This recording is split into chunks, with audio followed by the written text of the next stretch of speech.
हिंदुओं में दिवाली का त्योहार बड़ी धूमधाम से मनाया जाता है। सब लोग दिवाली पर नए नए कपड़े पहनते हैं, मिठाइयाँ बांटते हैं। दिवाली पर बाजारों में रौनक रहती है। बच्चे बड़े सब पटाखे फोड़ते हैं और इस त्योहार को बहुत धूमधाम से मनाया जाता है। पर क्या आप ऐसा सोच सकते हैं कि भारत के गांव में लोग दिवाली के नाम से डरते हैं? वहाँ के लोग दिवाली के दिन अपने घर से बाहर नहीं निकलते। झोलपुर नामक भारत के एक गांव में एक बुजुर्ग औरत मीता रहती थी।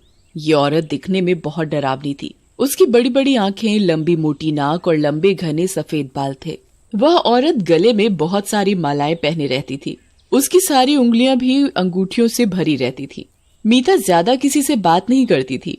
उसका घमंडी स्वभाव देखकर गांव के लोग भी उसे पसंद नहीं करते थे। मीता को जादू टोटका आता था। मीता पूरे दिन हवन में मगन रहती। गांव वालों को ये तो पता था कि मीता को काला जादू आता है, परंतु गांववासी उसे आज तक रंगे हाथ नहीं पकड़ पाए थे। मीता के दो बेटे थे, सोहन और रोहन। वो दोनों गांव में जमींदारी किया करते थे। मीता अपने बेटों से बहुत प्यार किया करती। उससे अपने बच्चों का दुख दर्द देखा नहीं जाता। मीता को अपने दोनों बेटे बहुत प्यारे थे। वो अपने बच्चों को देर रात में अपने पास बिठाकर उन्हें काला जादू सिखाती और उनको अपनी शक्तियां देती। मीता एक दिन दीपावली की अमावस्या की रात में अपने घर पर बैठकर हवन कर रही थी। ओम क्लीम क्लाम, ओम क्लीम क्लाम। बेटा, मेरी अब उम्र नहीं है। मैं शायद ज्यादा दिन जी भी ना पाऊं, परंतु मैं चाहती हूँ कि मेरे मरने के बाद मेरी सारी शक्तियां तुम दोनों में आ जाएं। मैं मरने के बाद भी तुम्हारे साथ रहूंगी। मेरा शरीर ही नहीं रहेगा, परंतु तुम मुझे जब जब बुलाओगे मैं तुम्हारे पास होंगी। मेरी आत्मा तुम्हारे पास रहेगी। माँ, तुम ऐसे मत बोलो। हम आपके बिना नहीं रह सकते। ये बात मीता के पड़ोसी ने सुन ली और वो ये बात सुनकर हैरान परेशान हो गया। अरे, ये देखो, मीता काला जादू कर रही है और ये दिवाली की रात में अपने बेटों को अपनी शक्तियाँ दे रही है। बेटा, मैं चाहती हूँ कि आने वाले समय में तुम दोनों इस गांव पर राज करो। हाँ माँ, हम जरूर करेंगे। हम आपकी शक्तियाँ ऐसे ही बर्बाद नहीं जाने देंगे। आप चिंता ना करो, सब अच्छा ही होगा। मीता की ये बात पड़ोसी सुन लेता है। अरे भाई लोगों, इस औरत को देखो, ये तो अलग ही दिशा में चल रही है। ये तो काले जादू से हम सब गांव वासियों को अपने बस में करना चाहती है।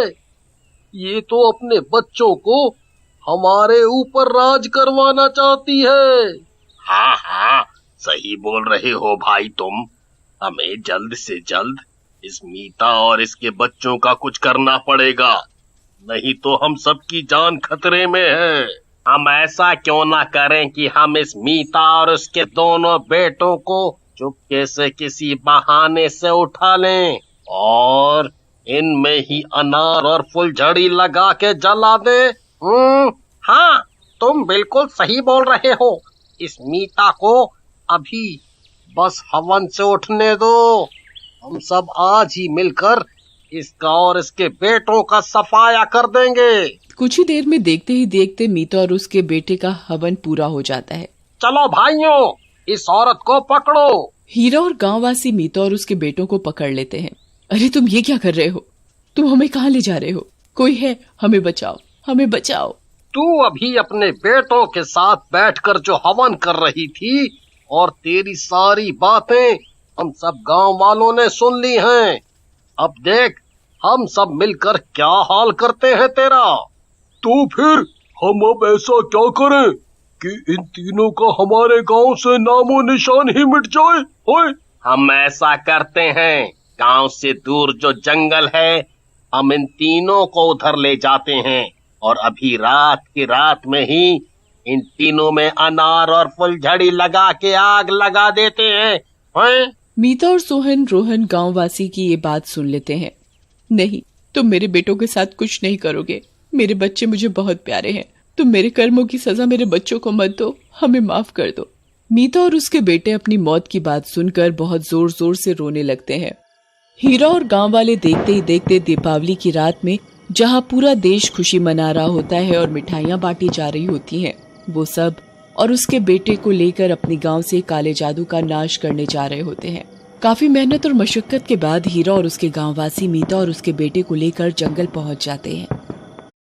चलो भाई लोग, हम अब यहाँ पहुँच ही गए हैं। अब इन्हें हमें जल्द से जल्द ही जलाना होगा। वैसे भी आज दिवाली की रात है। आज के दिन ये काला जादू और टोना टोटका बहुत असर करता है। गांववासी देखते ही देखते मीता और उसके बेटे रोहन और सोहन में अनार और फुलझड़ी से आग लगा देते हैं। कोई बचाओ, हमें कोई बचाओ। मैंने माना कि मैंने गलती की है, पर इसकी सजा तुम मेरे बेटे को दे रहे हो। मैं तुम्हें कभी माफ नहीं करूंगी। देखते ही देखते मीता और उसके बेटे रोहन और सोहन अनार और फुलझड़ी से जलने लगते हैं। अरे भाई लोगों, चलो अब घर चलें। हमने इन्हें इनके पापों की सजा दे दी है। आओ चलो, अब हम सब मिलकर घर चलें और अपना दिवाली का त्योहार और धूमधाम से मनाएं। हाँ बिल्कुल, अच्छा हुआ हमें इस मीता के बारे में आज पता लग गया और हमने इनका विनाश कर दिया। एक तरफ मीता और उसके बेटे पटाखों में जल रहे थे तो दूसरी तरफ गांववासी अपने घर जाकर दिवाली मनाने की तैयारी कर रहे थे। हीरा मीता को जलाकर गांव पहुंच जाता है तो वह मीता, सोहन और रोहन को अपनी आंखों के आगे देखता है। अरे कोई बचाओ, कोई बचाओ!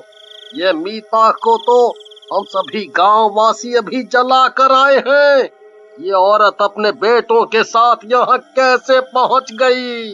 मीता अब एक चुड़ैल बन चुकी थी और रोहन और सोहन भूत। तुझे शर्म नहीं आई ना? मैंने कितने हाथ पैर जोड़े थे तेरे आगे, पर तूने हमारी एक नहीं सुनी। तूने हम सबको बम में जलाकर मार डाला। देख अब मैं तेरा क्या हाल करती हूँ। नहीं नहीं, मैंने कुछ नहीं किया। सब गांव वालों ने बोला था मुझे तो तुम्हें आग लगाने के लिए। मैंने अकेले ने कुछ नहीं किया। मुझे माफ कर दो, मुझे माफ कर दो। अब देख आज तेरी कैसे दिवाली मनाते हैं हम तीनों मिलके। तभी मीता अपनी शक्तियों से हीरा में आग लगा देती है और हीरा का भी विनाश कर देती है। अब से इस गांव में दिवाली बनने ही नहीं दूंगी। मेरा और मेरे बेटों का साया इस गांव में हमेशा हमेशा के लिए रहेगा। जो भी इस गांव में दिवाली के दिन कुछ अच्छा काम करना चाहेगा, मैं उसे किसी भी हालत में काम नहीं करने दूंगी। यहाँ सबका विनाश होगा। इन्होंने मुझे और मेरे बेटों को जिंदा जलाकर मार डाला। हर एक से बदला लिया जाएगा। मैं किसी को नहीं छोड़ूंगी, सबको मार डालूंगी। तभी से ही झोलापुर में कोई भी चाहकर दिवाली नहीं मनाता। मीता और उसके दोनों बेटे दिवाली की रात गांव में डेरा लगाकर बैठे रहते हैं। उन्हें जो कोई भी दिवाली की रात गांव में अकेला बाहर घूमता हुआ दिखता है, वो उसे भी बम से आग लगाकर भस्म कर देते हैं। अभी तक कोई ऐसी ताकत या बाबा नहीं आया जो कि झोलपुर से मीता और उसके बेटों की आत्मा को निकालकर उनका खात्मा कर सके। झोलपुर के वासियों के लिए दिवाली का दिन भी एक साधारण दिन की तरह ही है।